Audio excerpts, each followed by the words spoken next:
하나님께서 우리에게 주신 말씀은 로마서 6장 8절에서 14절까지 말씀입니다. 우리 찾으셨으면 한 목소리로 읽겠습니다. 시작. 만일 우리가 그리스도와 함께 죽었으면 또한 그와 함께 살 줄을 믿노니 이는 그리스도께서 죽은 자 가운데서 살아나셨음에 다시 죽지 아니하시고 사망이 다시 그를 주장하지 못할 줄을 알미로라.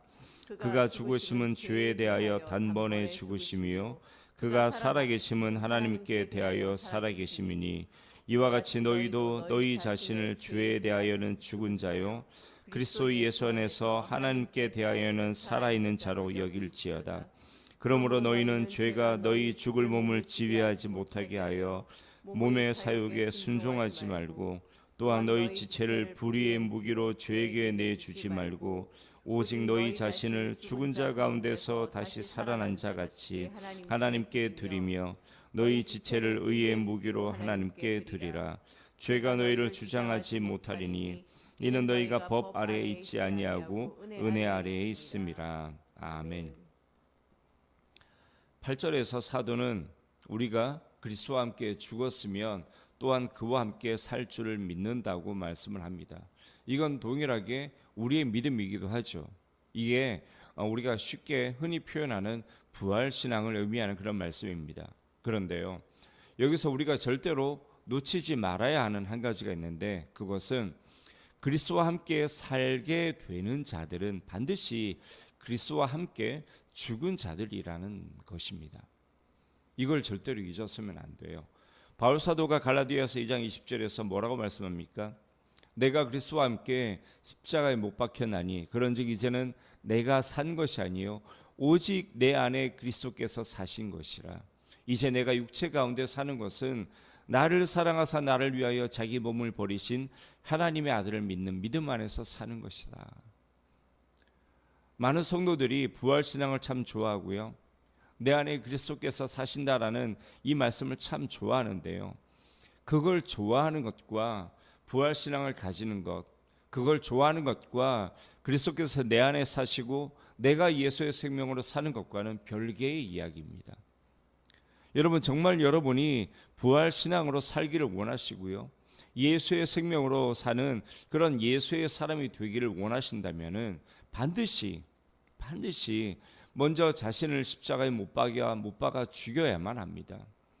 갈라디아서 5장 24절 말씀을 보면 사도는 아예 그리스도 예수의 사람은 육체와 함께 그 정과 욕심을 십자가에 못 박았다라고 선언을 하기까지 합니다. 못 박으라는 말이 아니고요, 못 박았다라고 얘기를 합니다. 누가요?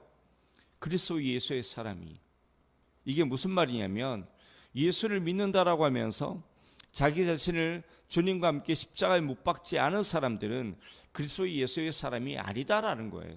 아직은 아니다라는 겁니다. 그리스도 예수와 함께 십자가에 못 박혀 죽기 전까지는 그리스도 예수의 사람이라고 말해서는 안 된다라는 말씀이에요. 주님께서 괜히 아무든지 나를 따라오려거든 자기를 부인하고 자기 십자가를 지고 나를 쫓으라고 말씀하셨던 게 아니에요. 자기를 부인하고 자기 십자가를 지고 주님 뒤를 쫓는 사람, 주님의 남은 고난을 그 몸에 채우는 사람, 그 사람이 그리스도인인 겁니다. 교회 다닌다고 그리스도인이 아니고요, 종교란에 기독교라고 적는다고 그리스도인이 아니다라는 말씀이에요. 얼마나 많은 사람들이 예수와 함께 죽지도 않았으면서 이 말씀대로 딱 놓고 보면 그리스도인 아닌 사람들이 얼마나 많습니까? 그런데 얼마나 많은 사람들이 자기가 그리스도인이라고 착각을 하면서 살아갑니까? 어제 주일 말씀을 통해서도 우리가 성령님의 음성을 듣지 않았습니까? 죄 사함의 은혜가 있어야 진짜 신앙생활이 비로소 시작된다라고 분명히 말씀을 들었잖아요. 이게 왜 중요하냐면요, 죄가 깨달아져야 회개를 하고 죄 사함 받은 죄가 있어야 감사가 있고 구원의 은혜를 느끼게 되고 예수 사랑이 되기 때문에 그런 거예요. 예수 사랑 없이 주님과 함께 자신을 십자가에 못 박고 주님의 남은 고난을 자기 몸에 채우고 그게 될 것 같습니까? 절대로 불가능합니다. 교회 다니는 척은 할 수 있어요. 예수 믿는 척은 할 수 있습니다. 하지만 불가능해요. 죄 사함의 은혜도 모르고 구원의 감격도 없는데 자기를 부인하고 예수님을 닮아서 섬김과 사랑과 희생과 헌신을 한다? 불가능합니다. 하는 척은 할 수 있어요. 그래서 사람들에게 인정을 받을 수는 있을지는 몰라도요, 하나님께는 안 통합니다. 구원과는 전혀 상관없다라는 거예요. 여러분, 그렇게 되면요, 주님과 함께 사는 것은 불가능합니다. 요한복음 5장 29절에서 주님은 마지막 때 모든 사람이 다 부활하게 될 거라고 말씀하시는데요, 그때 어떤 부활이냐면 두 가지 부활이 있다고 말씀합니다. 하나는 생명의 부활, 또 하나는 심판의 부활이죠. 선을 행한 자는 생명의 부활로, 악한 일을 행한 자는 심판의 부활로 나오게 될 거라고 주님께서 말씀하시는데요, 심판의 부활로 나오면 나왔지 생명의 부활은 아니다라는 말씀이에요. 그러니 우리가 어떻게 해야 되겠습니까?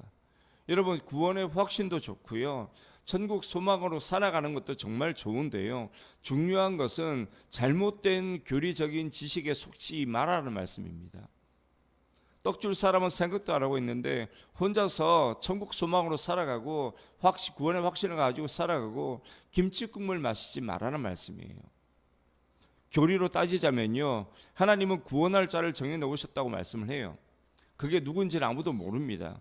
다만 하나님께서 진짜로 구원하기로 작정하신 사람은 어느 순간이 되면 그 내면에 분명한 확신을 주세요. 이건 뭐 지식을 근거로 한 억지 확신도 아니고요, 가스라이팅 돼가지고 가지게 된 그런 생각도 아니고요, 쇠뇌돼서 가지게 된 생각도 아니에요. 내면에서 성령께서 주시는 내적 확신이 분명하게 있습니다.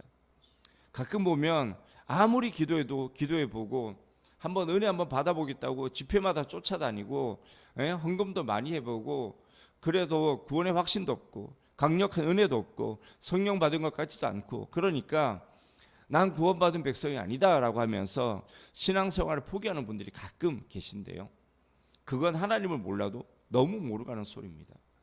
어제도 우리가 잠깐 말씀드렸지만요, 하나님께서 작정하셨든 아니든 상관없이 모든 인생이 멸망하지 않고 구원에 이르는 것, 이게 하나님의 소원입니다. 그런 하나님이 설령 하나님 자신이 구원하기로 작정했던 사람이 아니라고 해서 그 사람이 하나님께 은혜를 구하는데 모른 척 하시겠습니까? 이건 하나님의 본성상 불가능한 일이에요. 하나님의 사랑이 그 사람을 외면하지 못하도록 만들기 때문입니다. 은혜를 주시고 긍휼을 베푸셔서 그에게도 구원을 허락하시게 되어 있어요. 어제 니느웨 성에 대해서 잠깐 말씀드렸잖아요. 이스라엘의 원수이자 이방인인데도 불구하고 하나님께서 그들을 불쌍히 여기시는 정도가 아니라 아끼신다고까지 말씀하시지 않습니까? 그게 하나님이에요. 설령 구원받은 백성이 아니라는 생각이 들고 하나님과 남남인 느낌이 드신다고 해서 포기하지 마십시오. 깨놓고 말씀드리면 우리 중에 처음부터 하나님과 남남이 아니었던 사람이 누가 있습니까? 하나님은 은혜 베풀 자에게 은혜를 베푸시는 분이고요, 긍휼을 베풀 자에게 긍휼을 베푸시는 분입니다.